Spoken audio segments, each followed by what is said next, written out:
Hi, everybody. Today is Thursday, June 26, 2025, and our friend Michael Hudson and Richard Wolff are back with us. Welcome back. Glad to be here. I'm going to start, Michael, with what has happened in the Middle East. The confrontation between Iran and Israel, which later on the United States has joined and attacked Iran. And it seems that for the time being, we have some sort of ceasefire and they stop attacking each other. What's your take on what has happened in the Middle East and the implication or the outcome of those policies coming to the United States? Well, the ceasefire is obviously sort of let both sides recover for a week or so, maybe a month, and the fighting is obviously going to continue.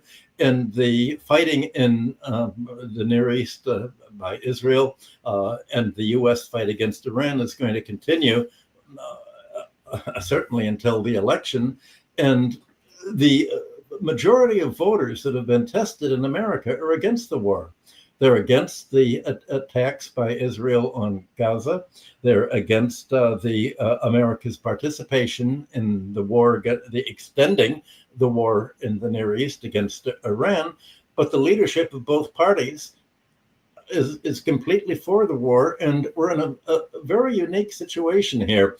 The leadership of both the Republican and the Democratic parties is diametrically opposed to what the voters want, which is for peace. And the fight against what the voters want, the fight against advocates for peace, advocates against the increase in the military budget at the expense of social programs, is becoming very vicious. And you saw all of that viciousness in the election yesterday on June 25th for who was going to be the Democratic mayor of New York. And I'd like to show how this is the first test of actually how do voters feel against all of this, and what does it mean for what the American official politics are going to be in the war. That's why this is so official, because it was in a way very explicitly a revolt against the Democratic Party leadership for who is going to be the Democratic candidate. And it was framed that way. And I'd like to give a little bit of background on this. I think the election was about much more, as I said, against the mayor, the future of the Democratic Party, and the major reason for the opposition to the Democratic candidate against President Cuomo is the party's pro-war, pro-Zionist, pro-Wall Street opposition to labor. And yet the most immediate catalyst for the victory of Zoran Mamdani in New York was the college-educated young voters. And for them, the major frame of this vote was what you've been hearing about for the last few months, Columbia's university crackdown on the anti-war protests and its punishment of student anti-war demonstrators. This crackdown on opposition to the war has dominated the attention of the whole graduating class this June, and of progressives in general. And these protests are very much like the Vietnam War protests in the 1960s. Most students are against the war. Most progressives are against the war, just as the polls have shown. And so most voters supported the students, and there was a universal revulsion against Columbia University's president apologizing to Congress for not protecting these students against accusations of anti-Semitism. When the Republican politician was accusing the head of Columbia, saying, why did you let students say that they want peace and oppose the bombing of Gaza? If they support Palestinian rights, they're anti-Semitic. Columbia University's president apologized and said, of course, she will punish the students who demonstrated against the war. She will expel the students who gave speeches and wrote papers against the war. And of course, she was fired when the public abhorrence of this toadying, this surrender to anyone who accused one of being anti-Semitic, that just has been in the front pages of the papers for the last few months, because it's not only Columbia University, the fight against Harvard. If Harvard lets a professor write a paper or lecture about the need for the support for a two-state solution, or opposing the war, the bombing of Gaza, they're being forced out, and the students are being blocked. And of course, with President Trump, he wants to ban foreign students altogether. Well, the Mamdani, the victor in this election, running against the vested interests, against the Democratic Party's candidate, who 1 month ago was given a 97.5% chance of winning. There was so much money behind Cuomo. There were so many vicious attacks. Everyone in New York, I live in Queens, and my mailbox was filled with large campaign propaganda against Mamdani. He's a radical communist. He's a socialist. His backers are terrorists. You can't imagine the extreme. And the fact is that the pro-war candidates, the Zionists, overplayed their hands to such a point that there was a revulsion of trying to smear him. It's as if to oppose the war is to be an anti-Semite. So this is the voters, for the first time, had a chance to come out and say and react to this polarization of the economy between the political parties on the right wing of the spectrum, the pro-war, anti-labor parties, both the Republicans and the Democrats, and the voters who are not pro-war and are certainly not anti-Semitic, but they're against the war. So anyone who opposes ethnic cleansing in Gaza is accused of being anti-Semitic, and the fact that a Muslim candidate advocating peace won so overwhelmingly against the party interests shows that the Democratic Central Committee's attempt to fight against Bernie Sanders, AOC, and any defender of labor's interest, of public health, of public spending instead of military spending, is going to tear the party apart. And obviously that is going to affect how American foreign policy responds to the Near East. And this is the Democratic Party leadership is the same that in the 2016 presidential election preferred to lose with Hillary Clinton instead of winning with Bernie Sanders. Their opposition against what they call socialism, which used to be called liberalism or social democracy, their opposition to this, their support of Wall Street, of the financial class, of the landlord class, of the military and budget, military industrial complex, was responsible for Donald Trump's victory. Voters stopped voting for the Democratic Party. Well, within you can look at the vote for the mayor of New York as a microcosm of what the fight is for voters against the Democratic Party. Last year, you had Jill Stein and me on your show explaining what the Green Party's position was against the war. And Jill's campaigning in Michigan and the Midwest, Minnesota, was largely responsible for the anti-war voters not voting for the Democratic candidate and opening the war for Trump's victory. The Democrats saw that, and Kamala Harris said she'd rather lose the election, but than support the anti-war position. And she lost the election by her support of Netanyahu and the Likud party. The interesting thing is that as I said, the college-educated voters voted 3-1 for Mamdani. This is supposed to be the traditional support of the Democratic Party's professional managerial class, or the future professional managerial class. Cuomo won largely with the poorest income districts, especially in Harlem, and the very wealthy sections of New York. And the city was blanketed, and you have that polarization of the Democratic Party's attempt to base its voters on ethnicity and other identities that are not those of wage earners, not those of the working class.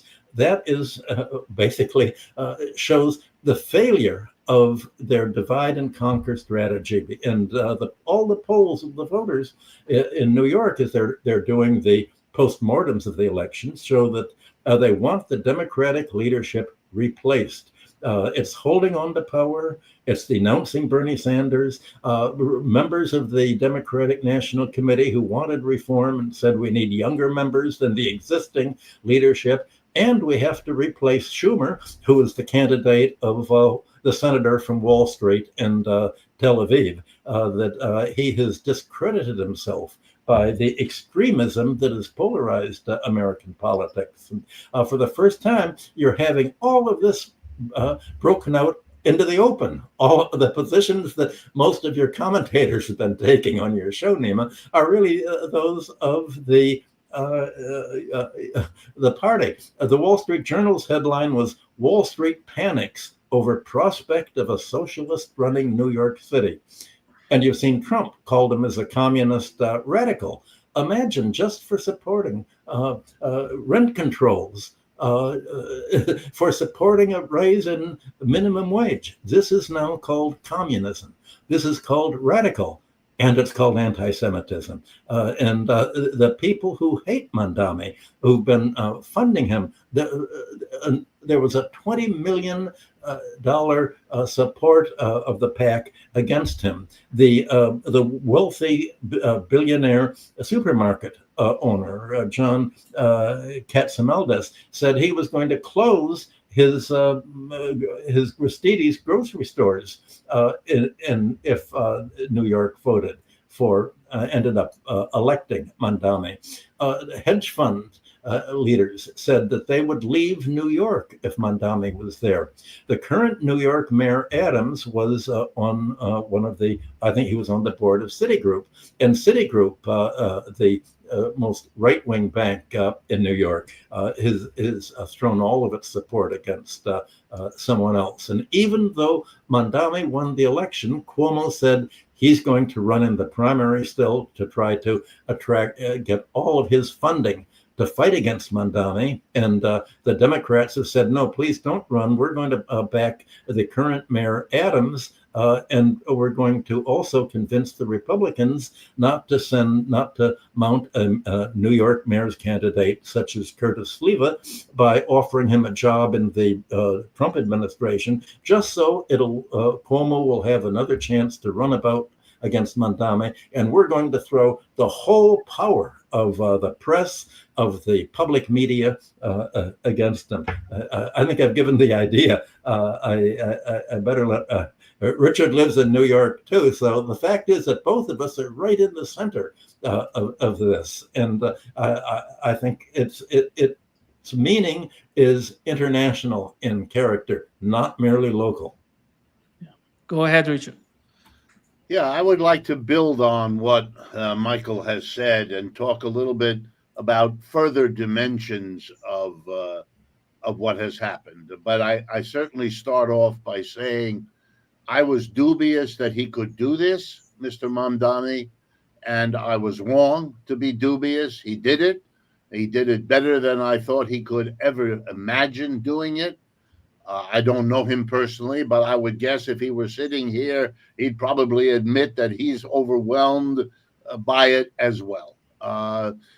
We live in a country that for the last 75 years has basically decreed that any candidate for elective office who accepts the label socialist is thereby committing political suicide and will not be heard from again. And one of the reasons Bernie Sanders is the important person he is because he broke that taboo a few years ago.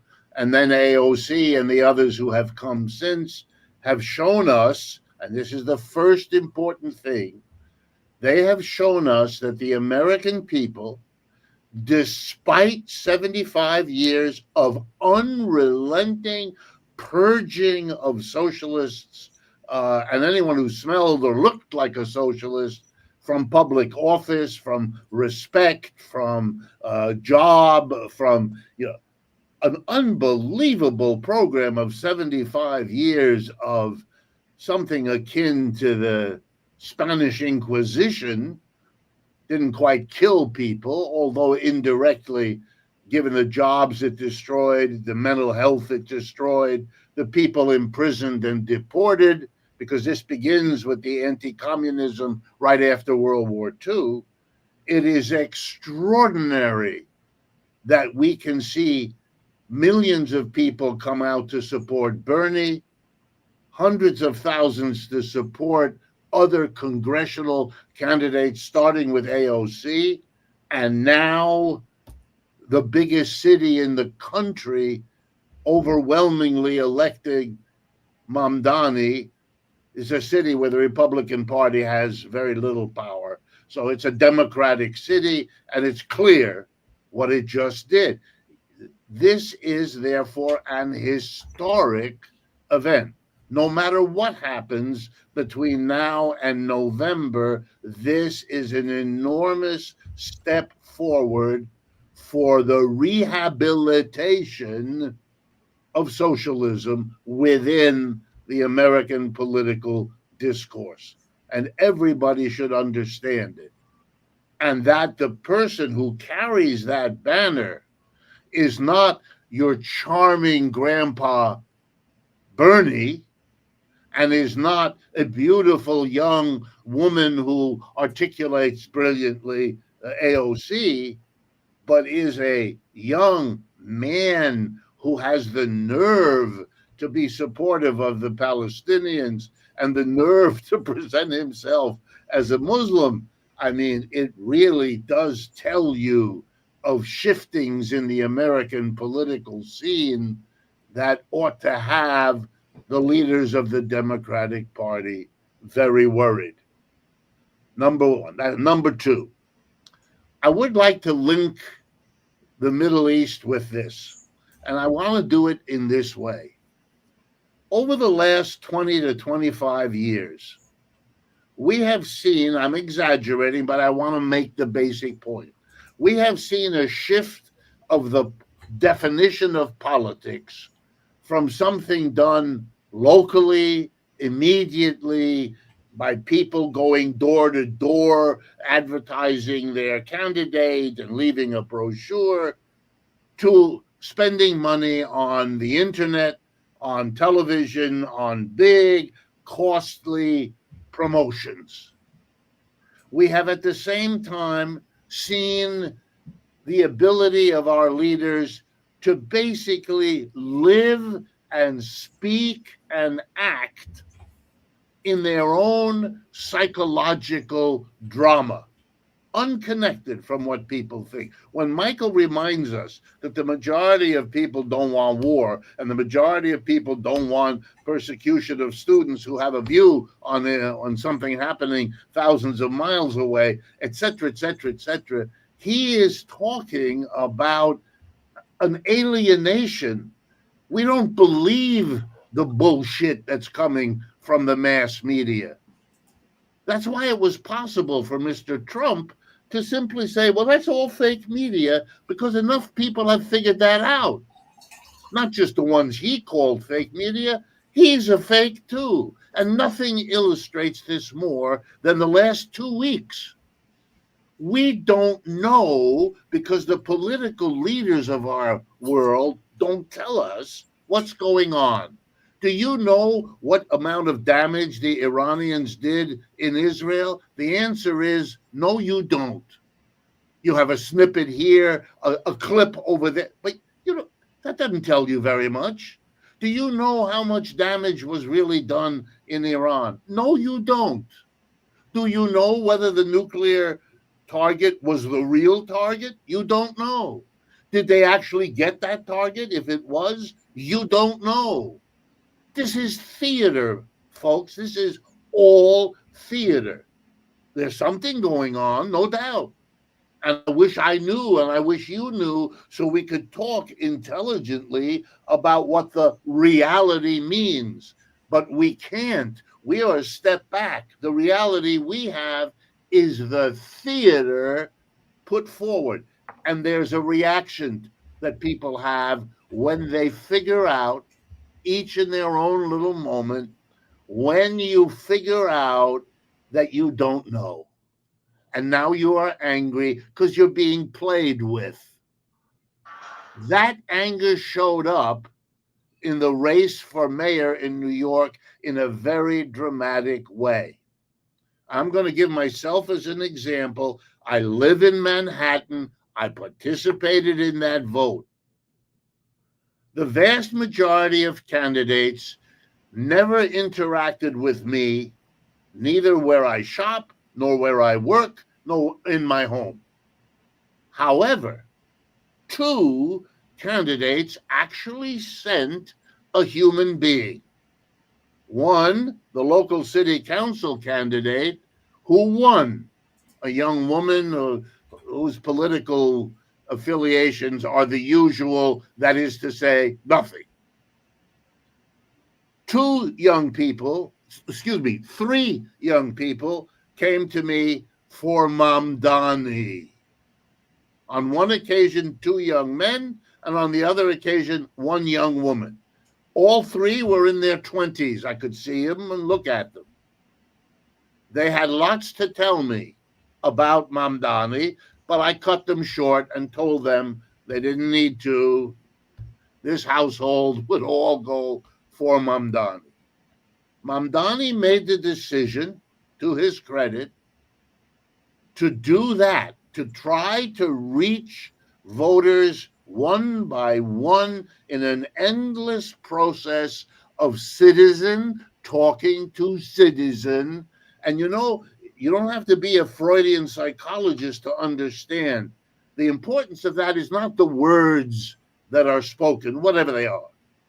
It's the moment in which a person like you, who lives a few blocks from you and has a life more or less like you do and shops where you do, felt strong enough to come and talk to you. That's worth $1 million of bullshit publicity. Mr. Cuomo raised money and presented the usual theater. And the people of New York responded by giving him the middle finger. You can't do that in Iran because it's far away. And you can't do it in Washington, and you can't do it in Tel Aviv.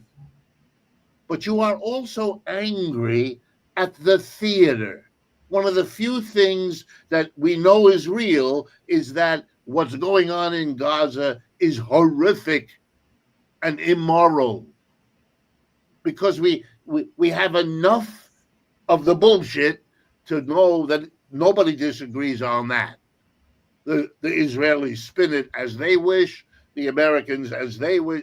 We get that, but we know there's something real. Mr. Mamdani is something real because he's so different from the normal theatrics. So this is a vote that is corroborated by most of the polls that I see, conducted by the Pew folks who do very good polling and many of the others. And that is the majority of people in the Democratic Party are alienated from that party, and it is true of the Republicans now as well. Mr. Trump is too much like what he promised he would not be. And so he is falling into the trap, as many predicted he would, of so, accommodating. And so he's losing what he once had.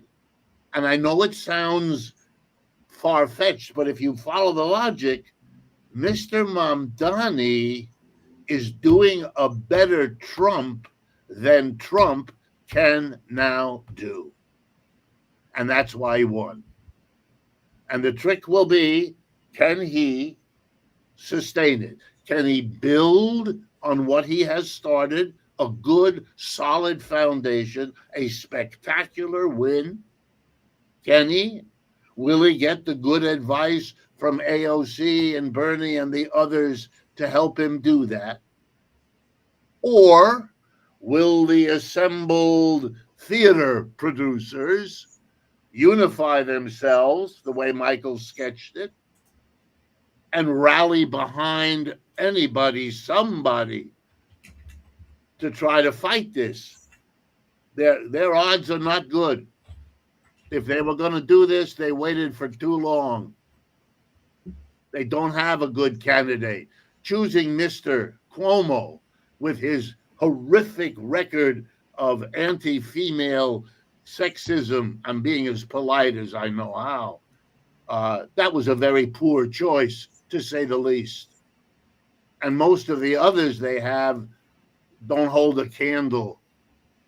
On the other hand, they have what a politics of theater needs. They have tons and tons of money. Look at the millions that were reported to have been given to Mr. Cuomo in the declining weeks of this campaign from Michael Bloomberg, former mayor, from Mr. Langone, the Home Depot CEO. The billionaires lined it up behind Andrew Cuomo, just like the billionaires lined up behind Mr. Trump at his inauguration. Everybody knows it's a theater paid for by billionaires. And Mr. Mamdani teaches everyone across the United States. Every city in America has socialists in it. That's the truth. And they have all wondered, some of them for 50 years, would it ever be possible that a set of circumstances could arrive into which socialists could move? And the answer is, that's what Mr. Mamdani just showed you. Yes, New York is different from other cities. But Bernie comes from Vermont, and that's very different from New York.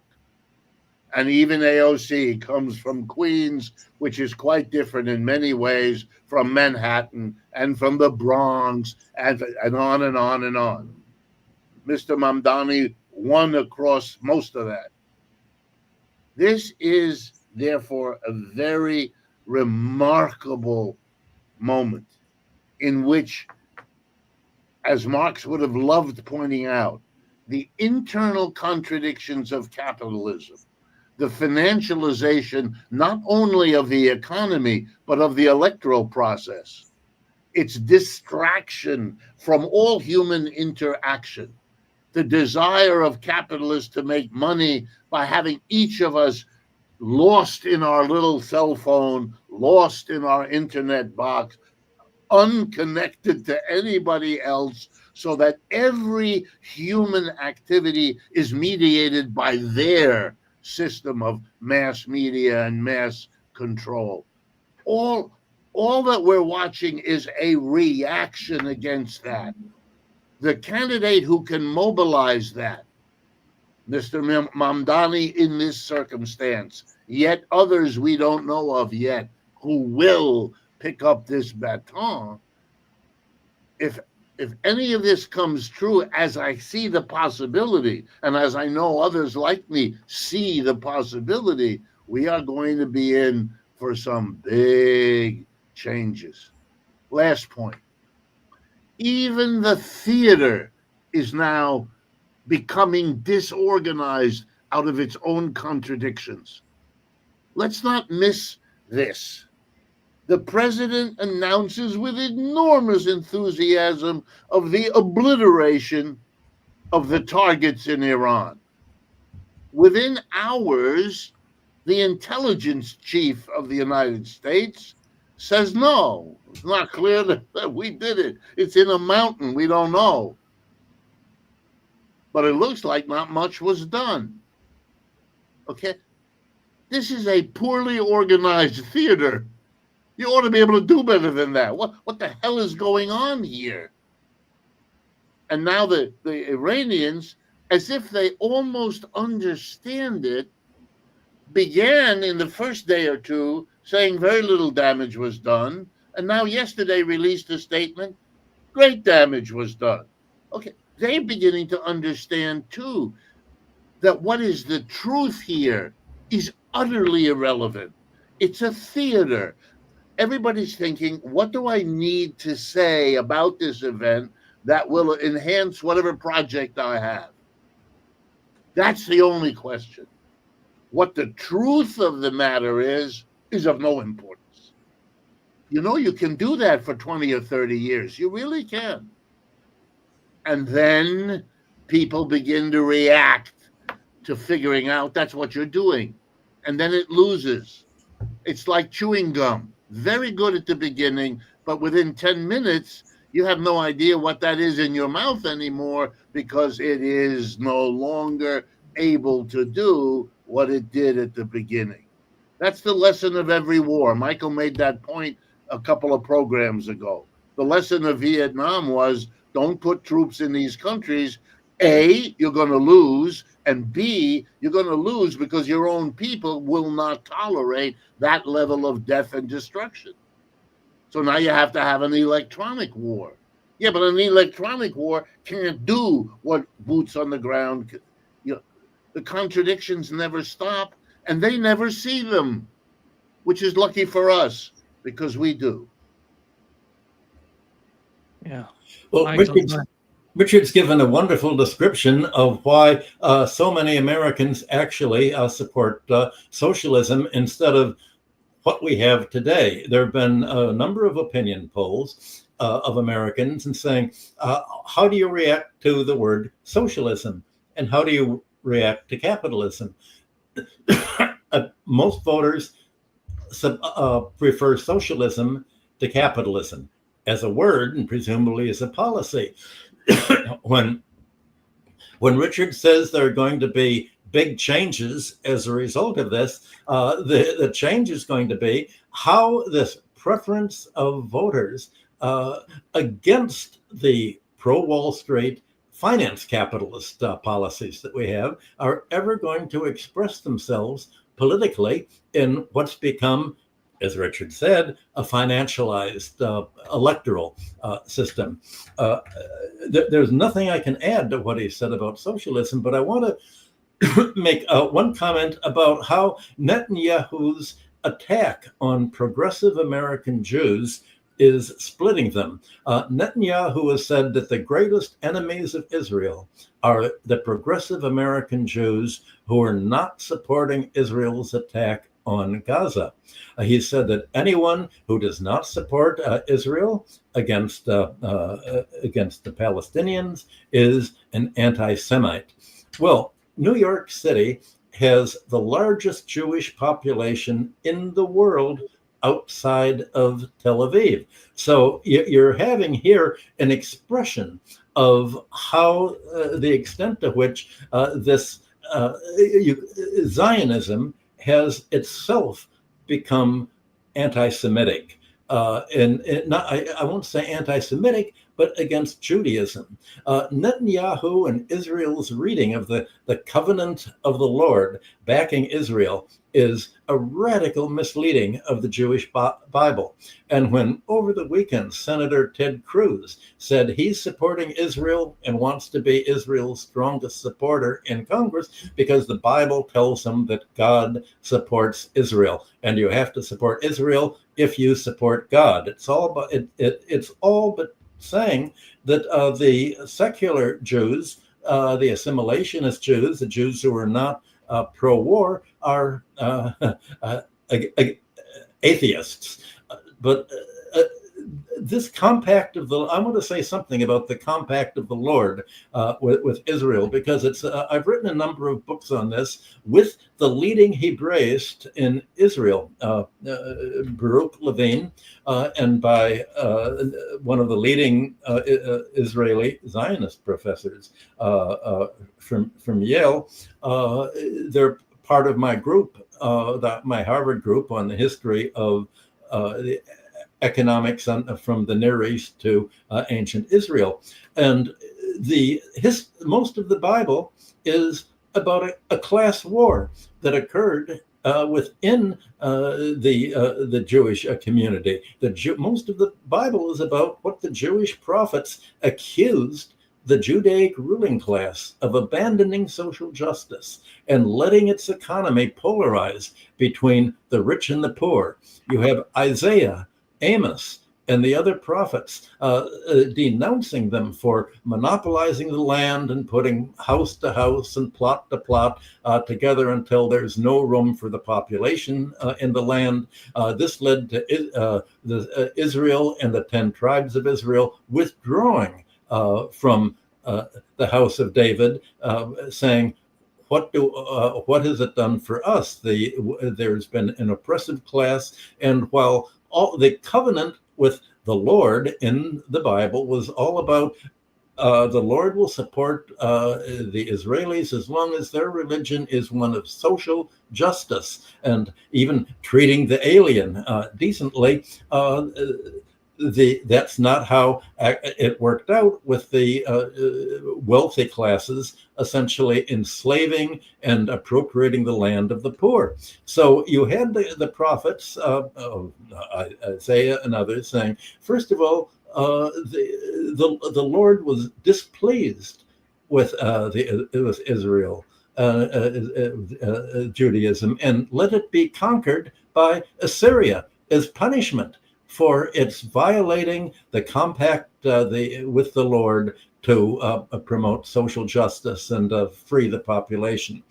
And once again, after the war, the Jewish ruling class continued to polarize the economy. And so Isaiah said, we've lost to Babylonia because the Lord is not supporting us. If we don't support the poor, if we don't support the covenant as spelled out in the book of Leviticus, especially chapter 25, the Jubilee year, if we don't cancel the debts and return the land to the population and liberate the dead bondservants, we're going to be defeated again and again because the Lord will not support us if we do that. Well, today, Israel is one of the most economically unequal economies in the world. There's a very wealthy ruling class there, but most of the Israelis are not so wealthy.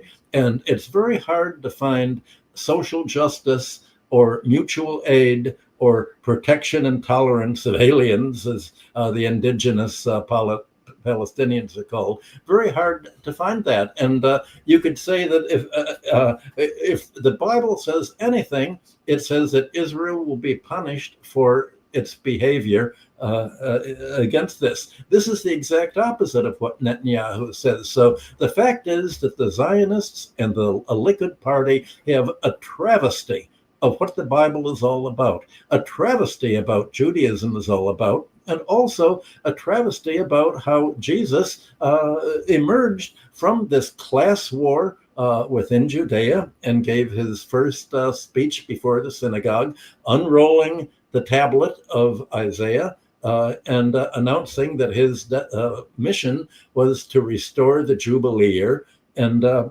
lead to a debt cancellation. And we now know there was a very large movement in Israel, not only Jesus's followers, but it was a majority of the popular movement against it.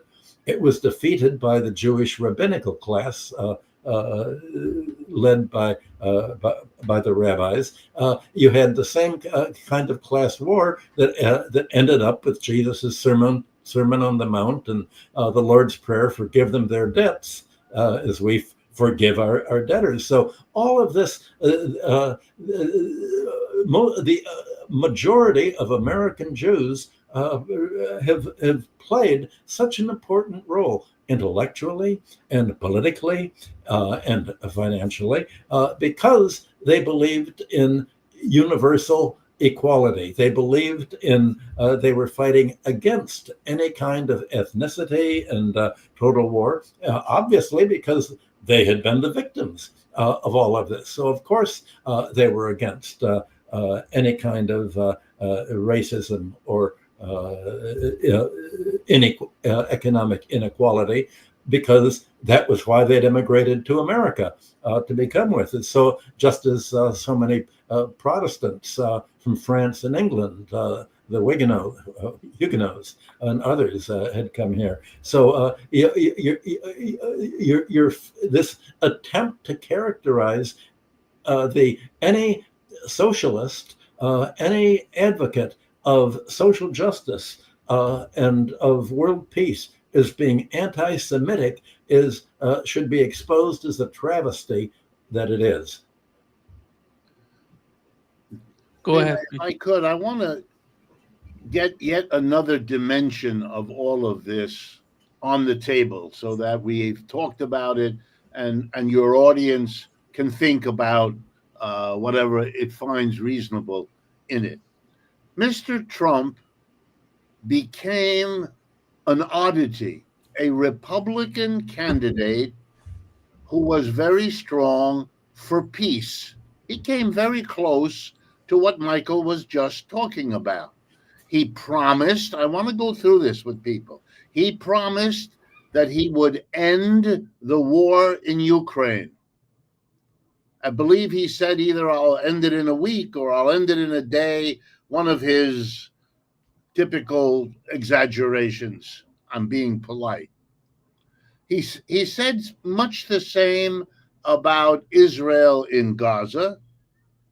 He seemed to recognize that by far the most destructive war at the time that he was running for president was the war in Gaza. In other words, the Israelis were killing people at a rate on a daily basis far exceeding, which it has, what Russia and Ukraine did to each other.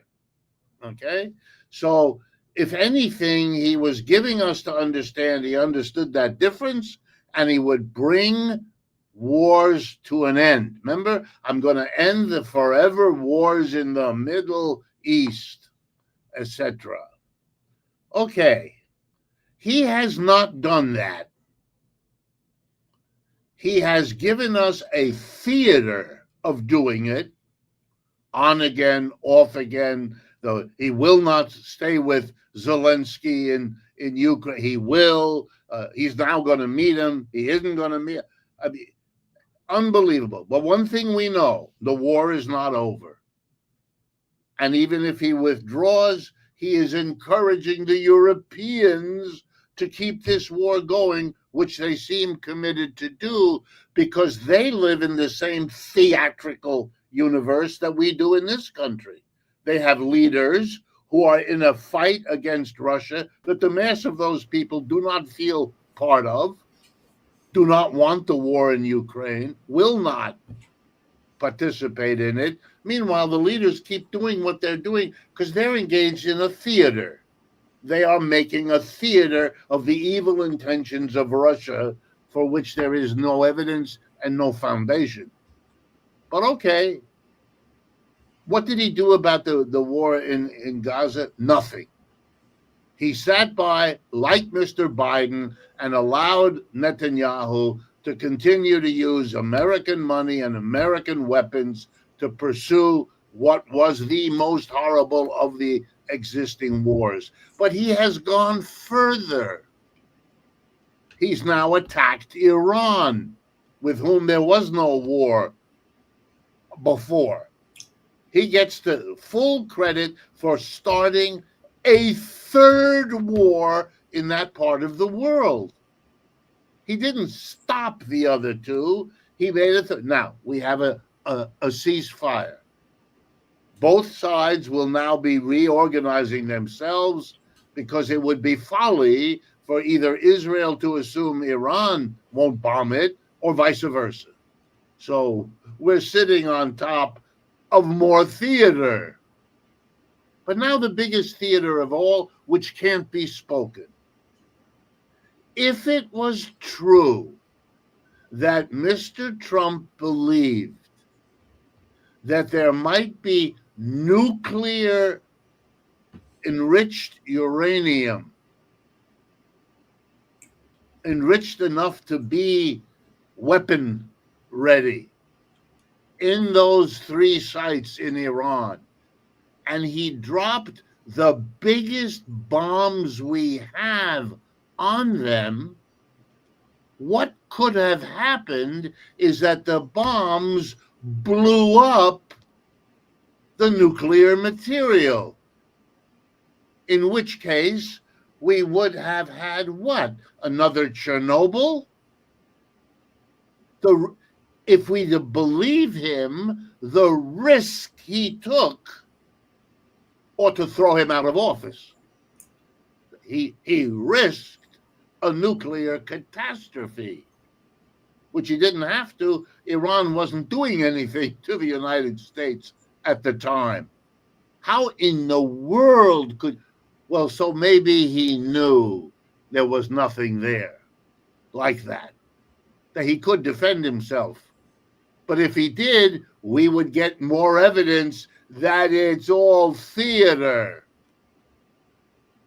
As we are getting hints now that the Iranians knew to move their stuff out of those sites, just like the Iranians told the Americans before they hit the base in Qatar that they should leave there, which they did. So we're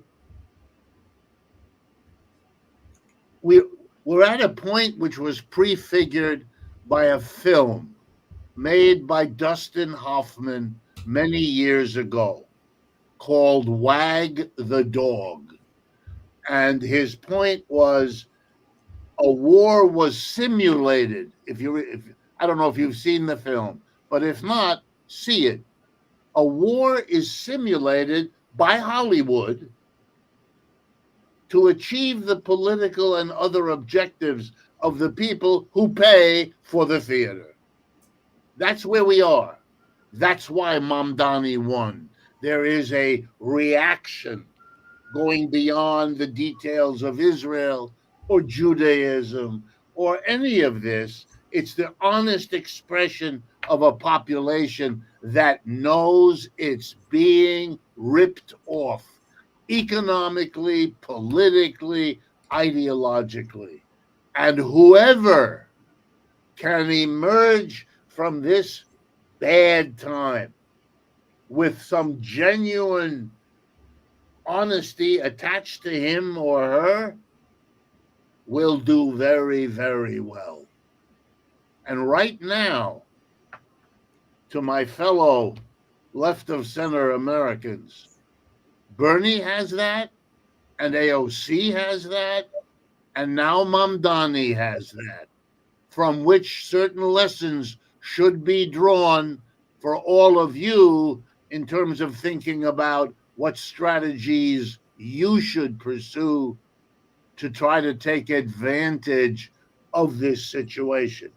Mr. Trump is the president because he figured out that nobody had any sympathy, not in the Republican Party and not in the Democratic Party, for the victims of 40 years of neoliberal globalization. White, male, Christian, factory working union members. They were the forgotten. They were the unimportant. And he addressed them. I'm yours. And he was brilliant. He focused them not on the corporate executives whose decisions to move production to China, to automate, and to bring in immigrants, that they were exempt. He knew who he had to please. He knew who he was. So he came up with the solution. It's those horrible Democrats who have been favoring black, brown, and female people at your expense. That's why you're screwed. That's why you have no job, no future. Instead of being a union machinist, you're a greeter at Walmart. So turn your anger, turn your bitterness against black people, brown people, women, all the DEI beneficiaries. They're your enemy. Classic. Vote for me. I'll fix it. What has he fixed? Nothing. What has he solved? Nothing. We got more war in the Middle East than when he came. But he knew that he could cash in. I'm telling us, learn the lesson. Mamdani, AOC, Bernie, they have taught us something. The system has destroyed the basis of its own mass support. But we have to act if we're going to become the inheritors of the reaction against where this country has landed. I think what Richard has described so wonderfully as the theater of how do you frame the issue, and how do you frame the issue in a way that avoids talking about what he's just talking about, what it's really all about for wage earners in the economy. This is the theater of deception. And you can say that the United Nations and Nima's, your guests have pointed out how the International Atomic Energy Authority has been a theater of deception, pretending to make the world safe from nuclear war. Well, Mr. Grassi, according to the Iranian documentation, simply acted as spies for the CIA and for Israel to turn over to Israel the names of the atomic scientists for assassination.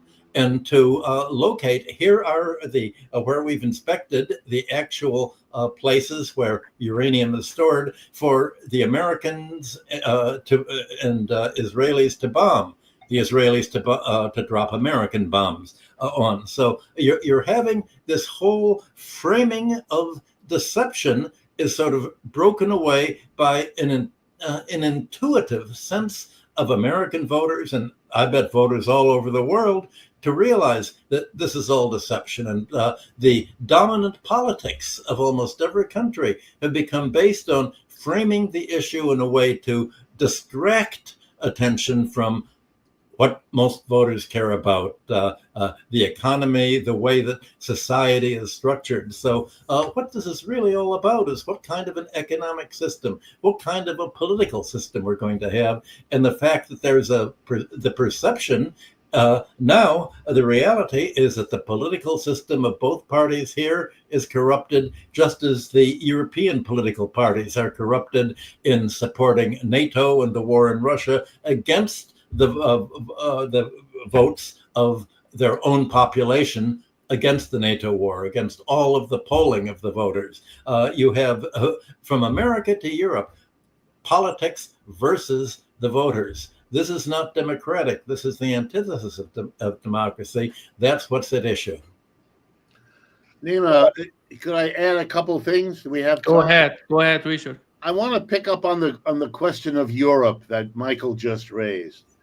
The Europeans, the theater there is so obvious that I think Europeans can be expected to give us events like Mamdani in New York soon. Here's the theater. With the United States, Ukraine is defeated by Russia. We've been watching that for 3 years, and that's not going to change. Without the United States fully engaged, the Europeans have even less chance. So why the demonization of Russia? What in the world is going on? The answer: Russia no longer needs Europe to sell its oil and gas. It can sell oil and gas to India and China forever and do very well in the process, as well as cementing a political alliance, the BRICS, which is crucial for all of them. So, what is the European plan? You hype the Russian danger. Why? So that you can shift governmental spending from social benefits to militarism. What we're watching is a classic program of military Keynesianism.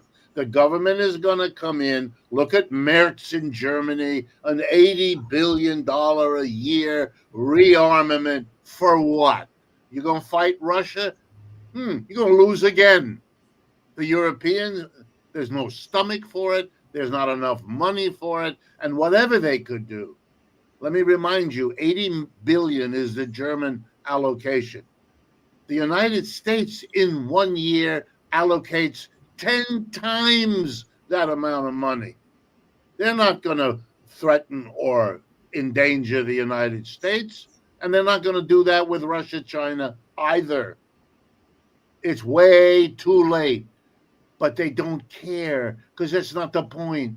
The point is with higher energy costs, because these idiots sanctioned Russia and wouldn't buy its oil and gas, so now they have to pay too much. They're deindustrializing. Their companies are leaving, moving around Europe, moving to the United States, going anywhere. They have to stop that. Otherwise, they literally become a tourist attraction and little more. And so now they've found the way. They're going to subsidize industry at home by an enormous military Keynesianism. And to cover that, to make that fly politically, they put on the theater of evil Russia that endangers all of us from right underneath our beds at night. Otherwise, the absurdity of the Russia bashing would have to be explained.